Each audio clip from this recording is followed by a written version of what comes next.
adopted Indian policies on sustainable development and climate change. So I told you that we are in a crossroad situation. In the first few two presentations, I tried to impress upon you that what is our energy resources and how much we are, what our energy demand is. The primary energy sources are basically the energy sources are two. One is thermal energy, or we can say the chemical energy, the fuel, and the other one is available energies, like hydro energy, and the derived energies like wind energy, the solar energy, which are available in the earth or in the nature in primary form, and we are converting it into our usable form of electricity. The chemical energy is available in through coal and mineral oils, which do have a very high calorific value. When are they burned, they produce hydro, because they are hydrocarbon, they produce carbon dioxide, the greenhouse gases, and good amount of heat energy. The heat energy is again converted into various usable forms, like running thermal generating stations by boiling of the uh, by boiling of water and creating a pressure. That pressure turns turbine. Ultimately, the turbine through a generator action produces electricity. Secondly, the mineral oil or the coal, they again convert into mechanical power directly in the IC engines, internal combustion engines. The petrol or diesel, whatever you can say, which is having a very high calorific value, they burn, and after combustion they expand in their volume, and this expansion creates, unless you allow them to expand at as per their own expansion capability, they create a huge amount of pressure because they want to expand, and this pressure is utilized for running automobiles. So therefore the conversion process, ultimately it is generated by production of heat and again by combustion of this petroleum or hydrocarbon elements. These hydrocarbon elements are also used in different type of energy production, like the residual combustion or the residue, food residue, the biogenic plants, whatever we produce. These are also the heat generation or energy generation from waste to energy, all are basically utilizes the hydrocarbon portion, and ultimately these heat energy converts into electricity, either in motion by creating pressure which is available in automobile sector, or by running a small turbine or gas turbine. Whatever you do, you can have the cow dung gas plants that is also used in rural sector. This is basically again trying to create a gas turbine, or directly from the when you burn these gases, mostly which is enriched with methane, they also create either light or heat or some amount of electricity. So these are the basic production processes. Now in our country, what is more effective and more useful? The effectivity and usefulness is also a question of controversy, because in our country coal is available in abundance. We do have fifth capacity of production of coal, but the thermal generation also creates quantum a huge quantum of greenhouse gases, which is not good for the society, all you know. That's why we are now restricting thermal generating stations, and its place is taken by the green energy. But green energy again do have some restrictions. We cannot produce that much of green energy which can replace thermal energy. So we need to have a combination of both thermal as well as green energies. More maximum, you know, our objective is to maximize the renewable and supplement thermal generation to the extent possible. Again, the pros is that it is good for the society, it is good for the art, it is good for environment. But cons is that it is not available, the solar is not available in night hours, so it is only available for part of the day. And wind energy is again dependent on nature, so when the wind speed is high, it gives a good amount of output, and when the speed is low, it is, the output is poor. So we have, decided we are in this, but we are at this level of learning. Again, we have known that pollution, because our course covers also environment, we also know that for sustainability, since our ultimate goal is human sustainability or sustainability of the green planet, and it is also dependent on environment, so we should be very cautious of protecting our environment. The environment is also polluted in two three ways. One is solid pollution, which is basically, by fine particles which are of, above 10 micrometer, which is we call PM10, and very very small pollutants which are very fine particles of, it can come from smog, it can come from debris, it can come from construction sector, which is PM 2.5, which are detrimental for health. And PM 2.5 is very fine, so it deposits on lungs. And many, it as you know, that due to inrush of, or particularly the COVID endemic, which affects your lungs, and these lungs, if they are again gets deteriorated with the with this intrusion of PM 2.5 or PM10, the lungs already remains partly ineffective. So any further, spread of this type of virus will surely damage health in a much much greater extent. So we are to protect the society not only by reducing greenhouse gases, but at the same time, if we want to protect the flora and fauna, we have to take care of the environment. Now this is, solid pollution. There are gaseous pollution also. There are many obnoxious gases which gets released, like nitrogen oxide, nitrous oxide, sulfur oxide. We call SOx and NOx, because S and O, these two components are there.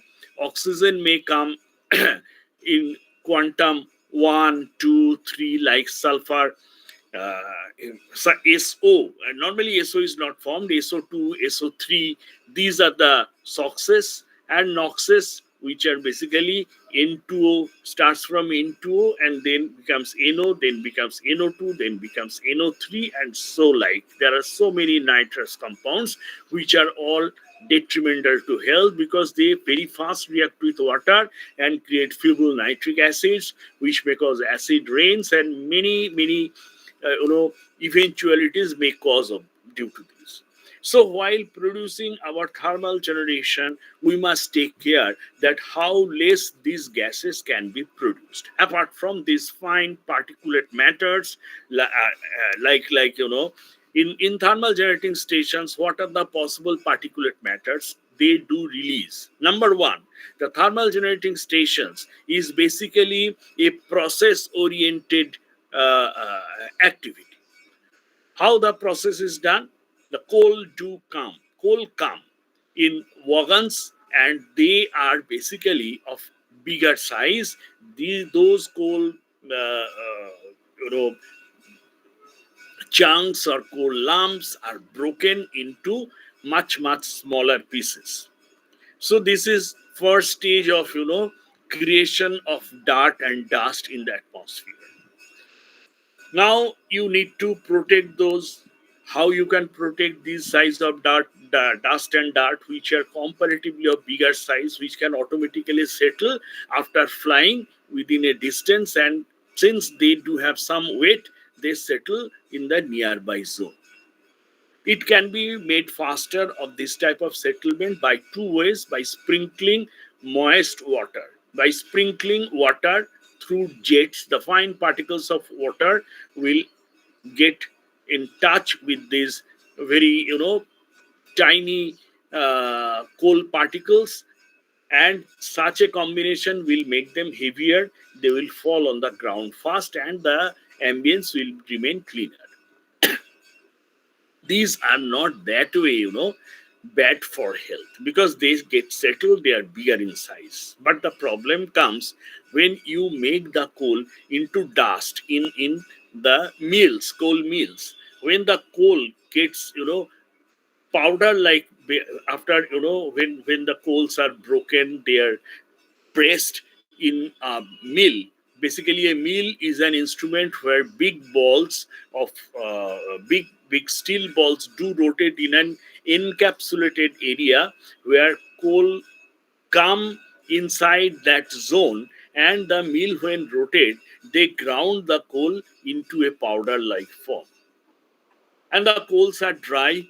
The mill continuously gets heat, I mean hot air, so that the if even if the coal is wet, the it can get dried up, because we when the coal is wet, if the heat is not blown into the mill, ultimately what will happen, this will take the shape of a paste, and it will totally clog the mill, and the mill won't be able to run.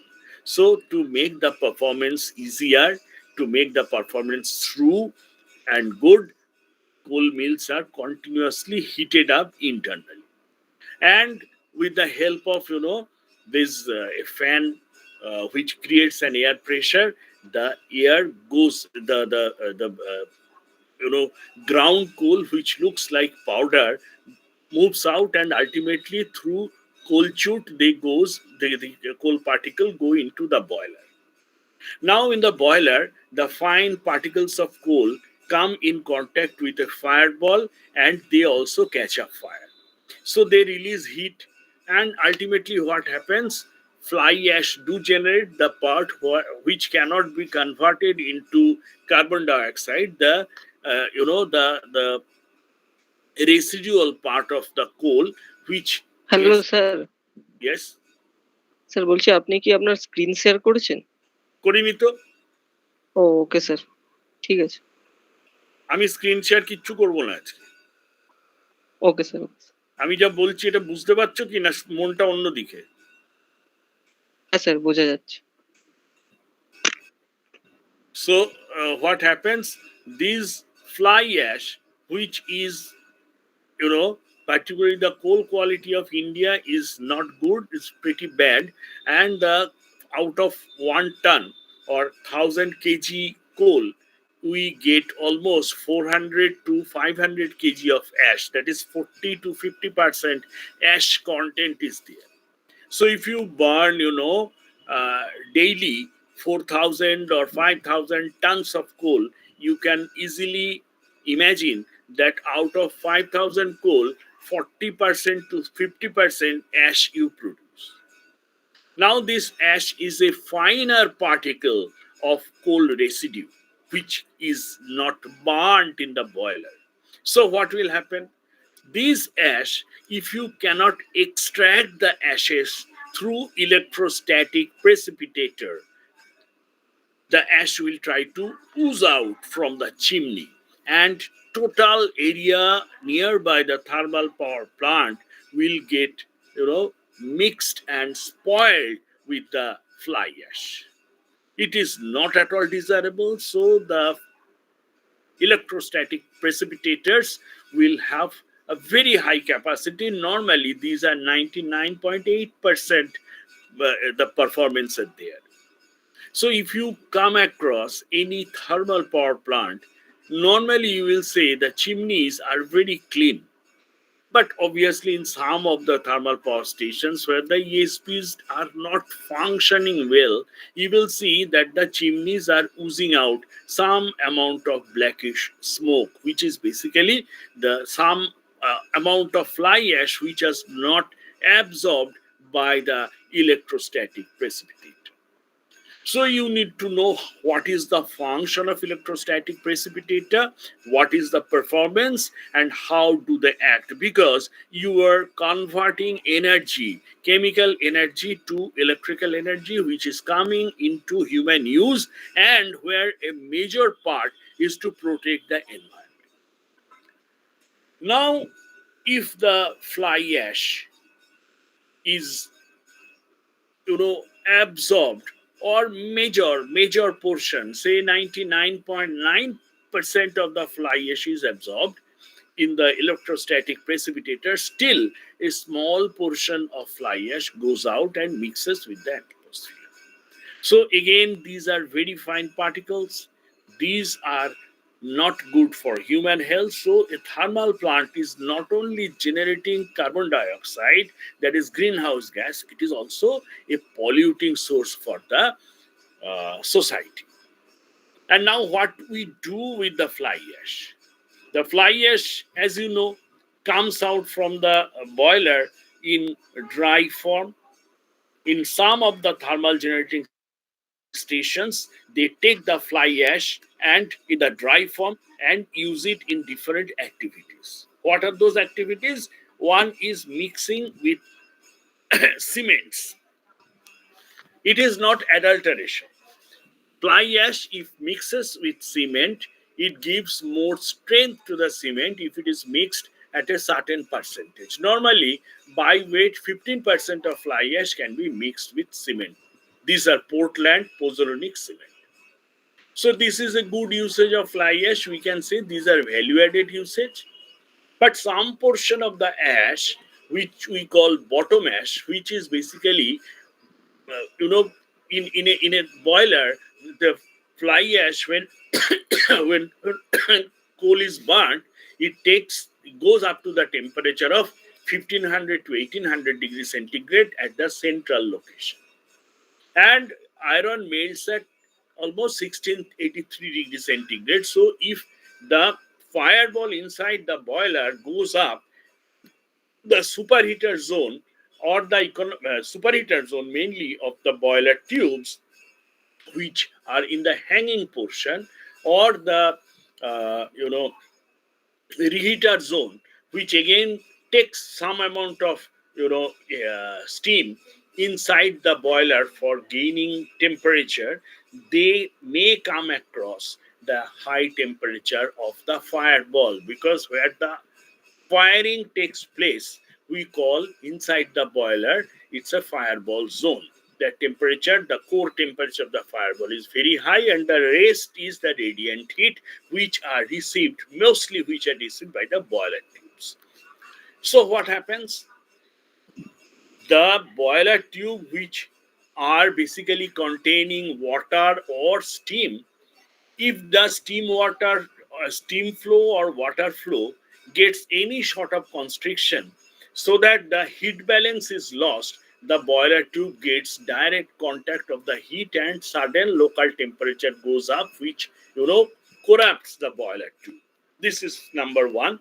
And number two is that what happens, that the fly ash the fly ash, if there is any imbalance in this ID and FD flow, that is with the air which is going inside the boiler for continuation of the combustion, and the balanced air which is sucked from the boiler for running, moving it out through the chimney, if there is any imbalance, the boiler combustion gets affected. So these are the internal part of the boiler. We are not going into this, but any such imbalance will allow more fly ash to go out from the chimney.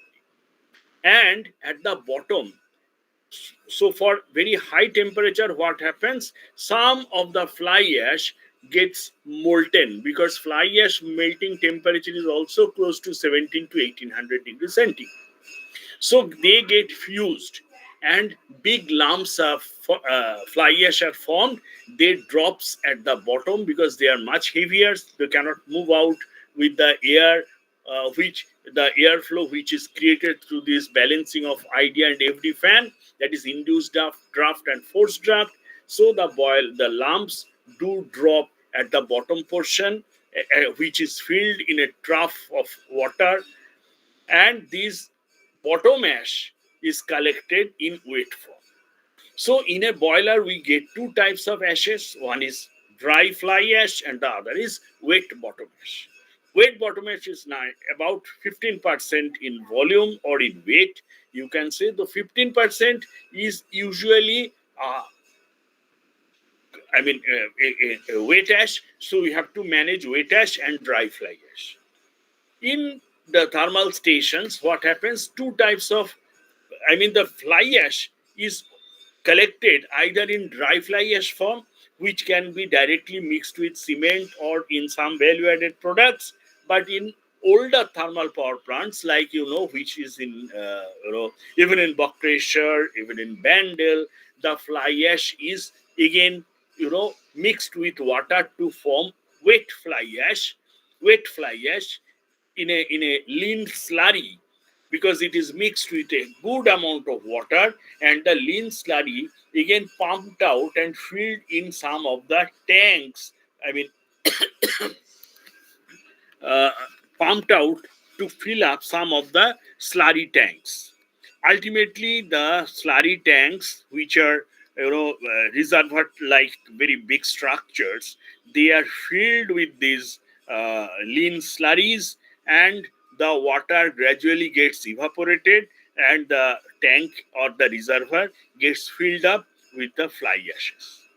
Once such a big reservoir is filled up, the slurry is again brought to a different, and these are basically spoils the uh, agricultural lands. So these are the earlier technology. Now we are using present technology of conveying dry fly ash.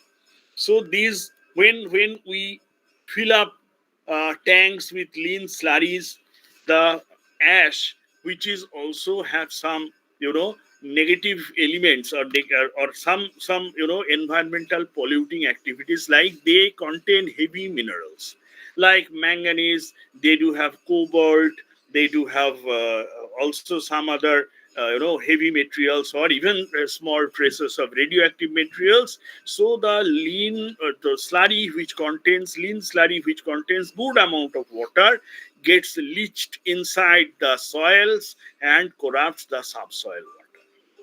So you just understand, in thermal power plant, what are the possible environmental pollution areas. I request you to go through a thermal power plant book and see what are the areas how a thermal power plant can corrupt the environment.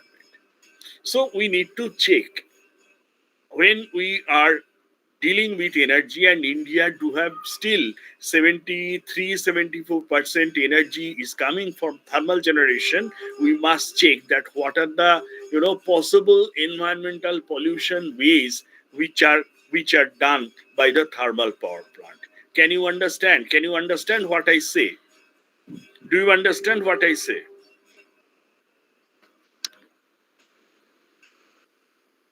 Sir, what is Yes, sir. done with that slurry? কি আরেকবার বলো?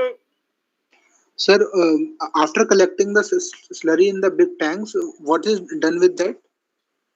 Nothing is done with that. They remain like that. So once basically it's a very large pond without water, and this pond is filled up with the lean slurries. What happens that after few months, the tank gets filled up. What happens that gradually the water, because it's a lean slurry, the heavier material, which is the ash portion, goes down at the bottom level, and the water portion gets evaporated because of sun, because of the heat of the sun, because of wind. The water gets evaporated. evaporated. So ultimately what happens, the level goes down. So a tank contains, depending on its volume, good tank or such a reservoir contains very good amount of ash, so it can run for many months together. So once the tank is fully filled with this fly ash, the tank remains unused, and the slurry is brought to a second tank kept for those. And after those, that when, suppose there are 3 4 such tanks, when the first tank which is filled up, we need to reuse the tank, then we cut the slurry through manual operations or by through jcps and others. We use the lump of wet fly ash for some other activities like filling of low lying areas or building of roads and dikes, right? So these are the fate of those fly ash which is brought into the slurry form. বোঝা গেল? Yes, sir. Thank you, sir. Now, we will, so for a thermal generating plant, what are the possible polluting areas? We can understand. There are other polluting areas which are also not that, prevalent, but still there are, because, we deal with, many, what should I say, greasy materials for running of the materials, like in a coal conveyor belt, the all the rollers and the bearings are well greased, otherwise there will be a lot of frictions and others, so the operation will be affected. But while utilizing those, some of the grease, some of the mobiles, some of the mineral oils fall in the ground level, and ultimately they go in the subsoil region. So these are also called chemical pollutions. So the content of water inside these, and we are continuously using either river water, maybe it's in closed loop, but some amount of water has to be made up, because we continuously, water evaporation goes on through these uh, uh, many coolers, or like the cities. The cooling towers. So you see that, if had you been to any, if you go in a thermal power station, and if you go to the cooling tower area, you can see, like, continuously water vapors are oozing out from the area, and it looks like cloud. So a good amount of water gets evaporated, which needs to be filled up, what we call makeup water.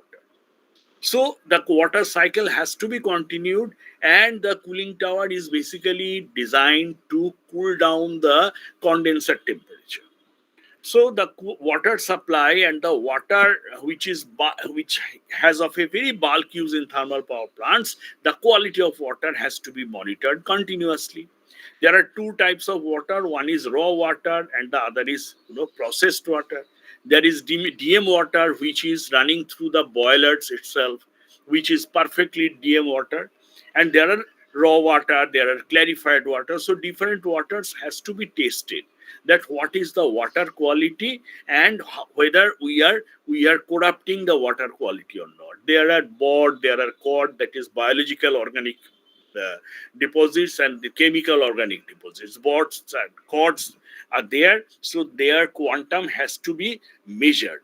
So in a thermal generating stations, what is the prime source of India for energy conversion? There are a lot of areas where pollution do take place. So I suggest you to go through this. I am telling you in a basically in a storytelling mode, that what are the areas where biological, chemical, and mineral, odd mineral deposits can corrupt or pollute the subsoil water level, which is again pumped up by tubules or deep tubules, and uh, common people drink that without even checking the quality, so it can affect the human community. So these are the points which has to be taken care of. Am I right? Could you understand?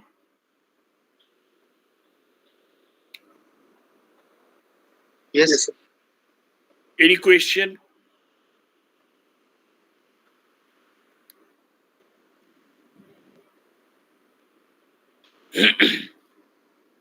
No question. Now there was a chapter on water uh, pollution. So definitely, what is water pollution? So we have understood that pollution, how it can be made through thermal generating stations. But thermal generating station is one way where it is connected to energy. But if we talk about the water pollution generally, thermal generating plant may be one of the causes, but there are thousand and other causes. Can anybody tell me what are the prime causes of river pollution or a pollution in pond? Can anybody tell me?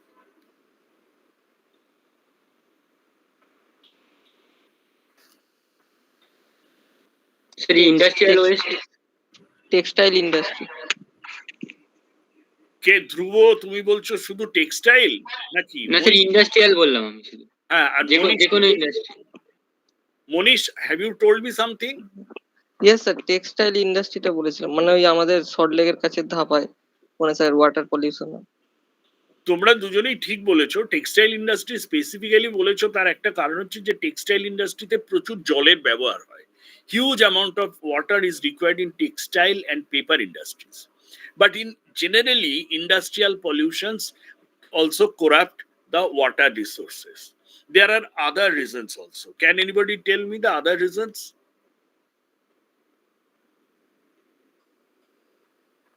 Can I Sir, ask? household waste and drainage system. Exactly. That is the most common cause of pollution. Normally দেখবে নদীর ধারে যে সমস্ত outlet of the drainage systems are connected without any effluent treatment plant or any treatment plant, they allow the excreta to go into the river, which ultimately completely pollute the river. Today, with the objective of Swachh Bharat, toilets are being provided into the rural area and also in the slum areas. Otherwise, there was a huge possibility of corrupting and polluting the local ponds, tanks, and the rivers. So these are the prime reasons of pollution. Even the Hindus, they burn their dead bodies beside the river, and the ashes and other whatever be the remnant of the dead person, they allow it to fall into the water. They drop it into the water of a river, thinking that the river will clean them, but unfortunately, instead of cleaning, they spoil the river water. So right now you see that in the Ganga Action Plan, many crematoriums with the treatment plants have been produced.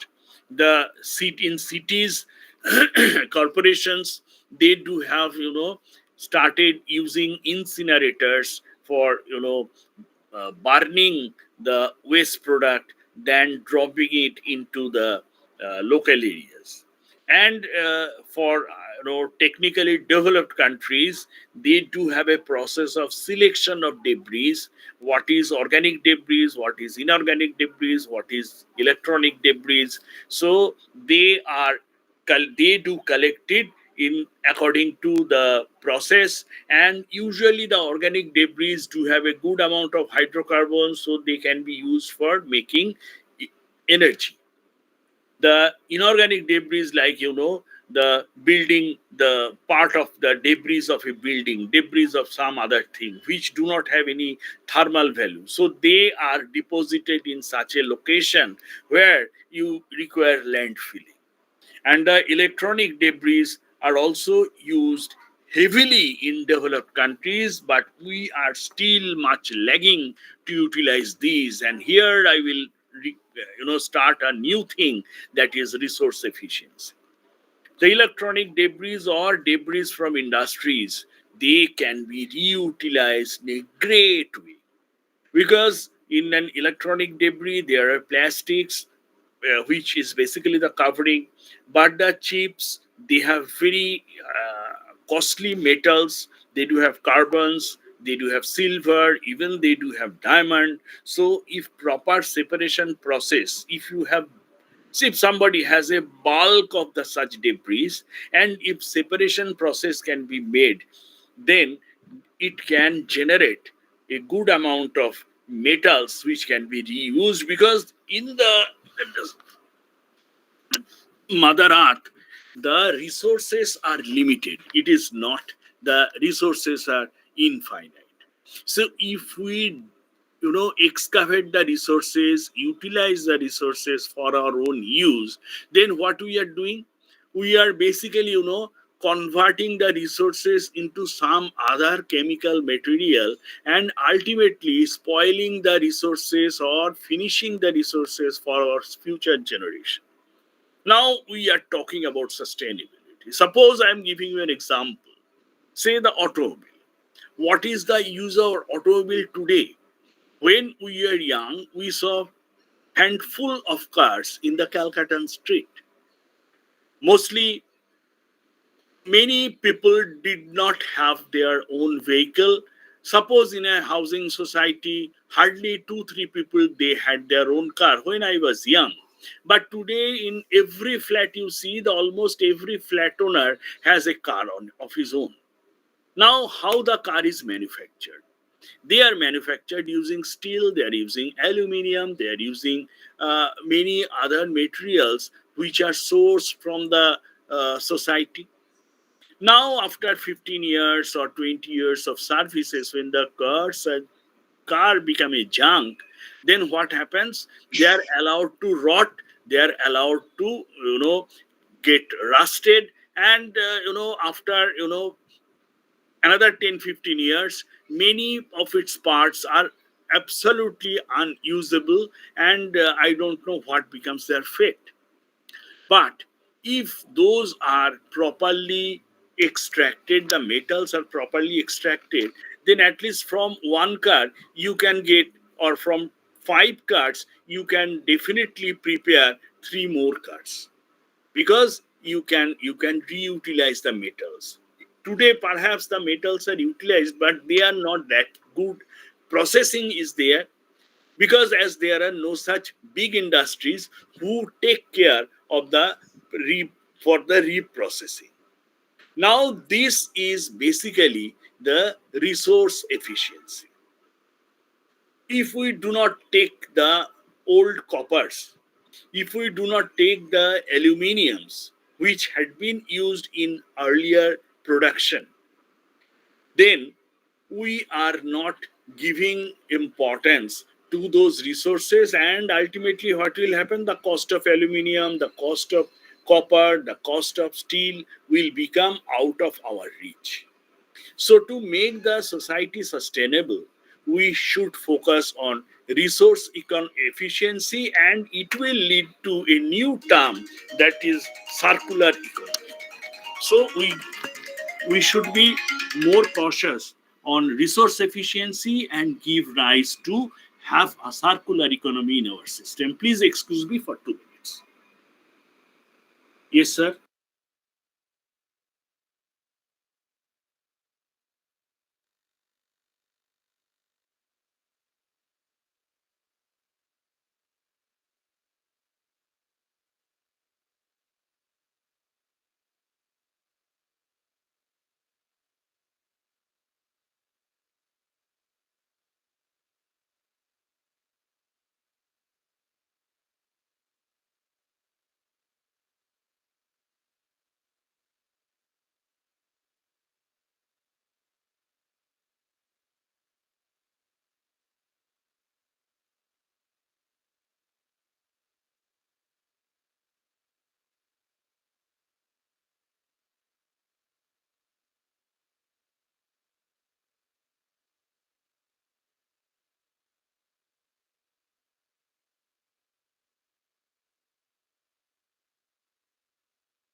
Sorry, I'm back.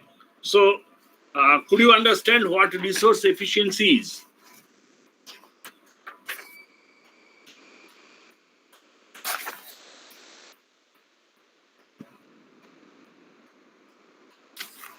Hey, anybody, are you in the line or you have left me?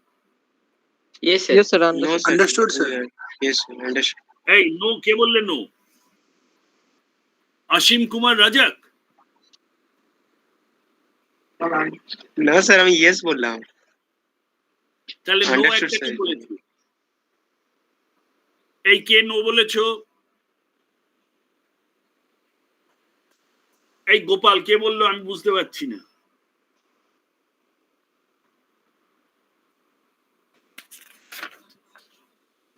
Yes, sir.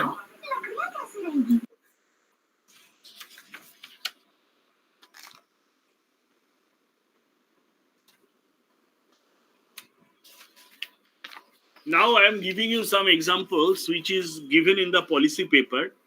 Just I am telling you. Automobile sector, including electric vehicle, share in national income, it shares 7.1%.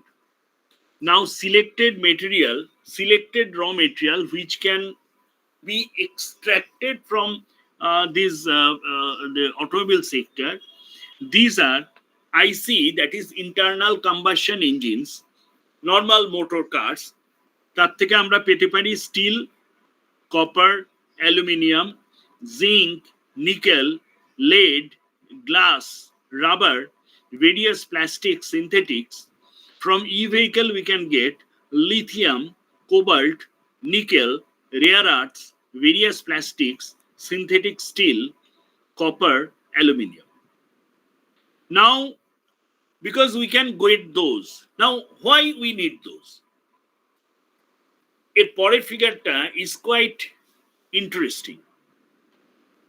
Import dependency, because once we bought this material from a foreign country, and if we do not reuse this in our own country, then the entire thing will have to be again bought from the different countries. So it will drain out our very very costly foreign reserve. তাহলে কপারের উপর dependency কত? How much we are dependent on copper? 50 to 60%, because whatever copper we produce, that is only 40%. Lithium 100% we import. এখন একটা mine পাওয়া গেছে, lithium mine in Kashmir. Kashmir, but I don't know when extraction will start. So long electric vehicles are there, and so long we are unable to extract our own lithium, we need to be dependent on other countries who are producing lithium. Aluminium scrap, we are 90% dependent on import. Steel scrap, we are dependent on 20 to 25%. Lead 75%. Rare earth again 100%. Now again, chemical plastics. Share in national income, it is 2%. Its resource is crude oil, and it is from oil where our import dependency is 80%. So if you burn the chemicals, if we burn the plastics, then again we need to import oil, and from these oil refinery plants we have to get this plastic. So imagine that again you are draining out these foreign reserves if we are not reusing these resources. Construction demolition, which is basically share of national income, is 9%. We get cement, limestone, clay brick, steel, aluminium, copper. Again, aluminium 90% dependency, steel dependency 20-25%, copper dependency almost 60%. So these are the importance of this resource efficiency. So if we think that we want to be sustainable, sustainability does not mean only by not releasing carbon dioxide. Sustainability means that how our living standard is, we need to maintain. and we need to upgrade ourselves. Now, while upgrading, if we lose entire resources which is of developed in our own country, then there will be no meaning of sustainability. So that I intend to mean. So you have understood, I think, the importance of resource efficiency. Sir, how construction demolition contribute to national income? 9%. How it contributes? Sir, demolition is a wastage only. There are two things.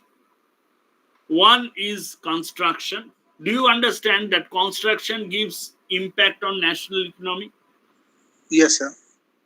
Now, do you think that your area is unlimited?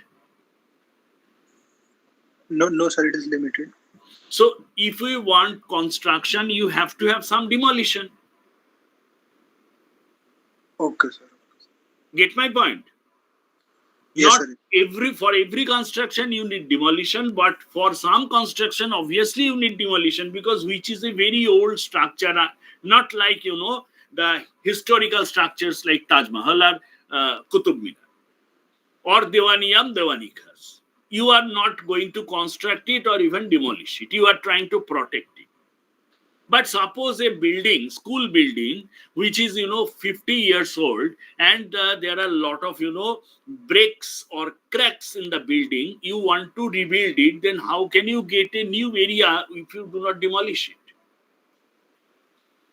it? So I think I have given you the answer.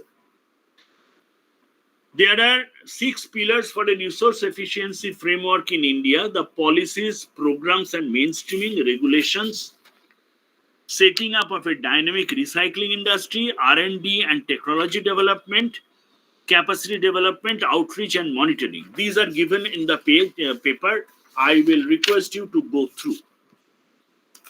Air pollution, we have already discussed, so I'm not giving time on this air pollution. And ultimately, there are climate change, because sustainability bank on climate change, and there is a chapter on climate financing. I suggest you, because I have given you the paper, you go through the paper and see the climate change and climate financing. Next day I will ask some questions on climate financing. That's a very important topic which is basically discussed almost in every forum, that how the climate financing will be possible. India is trying to be net zero by 2070 and close to net zero by 2050. So this 2050, if we intend to reach to that area, we require a huge amount of money. From where it will come? Who will finance the climate? Now the world is a global village. So if we go on polluting our country, obviously it will not be restricted within our area. So it will go outside. So making the climate viable for the mankind is a responsibility of all. So we need to have climate financing altogether. So go through that. Now I will tell you one thing before closing today's, the day's session. That is, we have discussed on SDGs, we have discussed on sustainable development and Indian policies on that. We have focused that how a thermal power plant creates, affects the society. So what are the possible ways to protect the protect from the odds? We have also discussed on what is resource efficiency. Now, these are all theoretical part. Now we will go to some of the mathematical part, that is efficiency improvement. Now, what is that objective? Suppose you are generating 100 megawatt, and you are utilizing, basically at the consumer level, the energy goes to the power goes to 100 megawatt, less than 100 megawatt, and you are generating, suppose every day you are generating, suppose say 5 million unit. 5 million unit, that means 50 lakh unit. And ultimately, a consumer is utilizing the summation of all consumers who are, taking units from you. They are making an effective utilizations of, say, you are giving them 1 lakh unit and they are effectively utilizing 6. You are generating 10 lakh unit, and ultimately at the end of the day they are utilizing 6 lakh unit. So what you understand, that 40% of your energy is lost.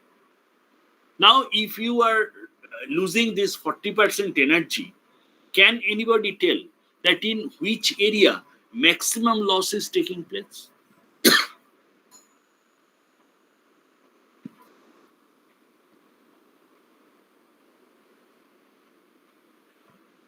Could you understand the question? Sir, it would be better if you repeat again, please. In in a city, the total generation coming is 10 lakh unit. 10 lakh unit. Now, if you see the utilization pattern, you see from the after the consumer, the effective, if you take the effective utilization, it is only 6 lakh unit. So 4 lakh unit is totally lost. Can you say where the major portion is lost?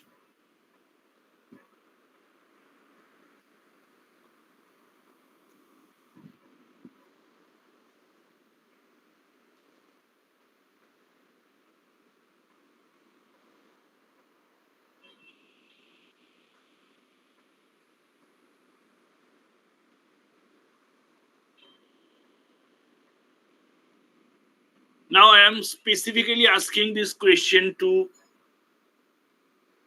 Mr.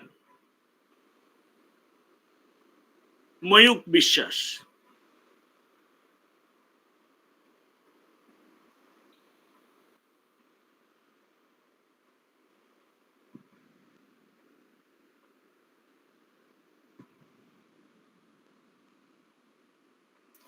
So you are unable to give me the answer.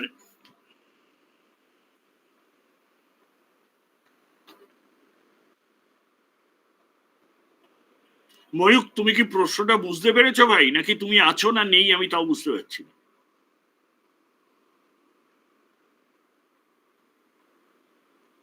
আমার মনে হয় ময়ূক বিশ্বাস সিস্টেমে নেই. He is doing something very important activities. So can I ask, I do not know how many of you are there. Is there Gopal? Yes, sir, I am here. So can you answer my question? Sir, actually, I cannot understand your question. You couldn't understand. In a city, the city is getting 10 lakh unit from some resources. It may be a generating company, it may be some other area. It is getting some amount of energy, and it is distributing this energy, and ultimately it is going to consumers. The consumers' total effective utilization is 6 units. So they got 10 lakh unit, and the effective use is 6 lakhs unit. So 4 lakh unit is lost in the process. Now, where the maximum loss can take place? This is my question. It's a very simple question. I think you should answer this. Sir transmission loss होते हैं Transmission line है. कि distribution লাইনে যে লসটা Transmission. হয় transmission and distribution है Transmission e koto loss hote pare? Any idea? Because transmission is taking place at a very high voltage. Sir transmission में जनरली 3-4% का होता है. ये डिस्ट्रीब्यूशन भाई था ठीक ठीक बताया आपने, 3-4% होता है, तो 100 पे 10 पे 3% हो गया तो कितना है भाई? 4 लाख तो नहीं हो सकता है।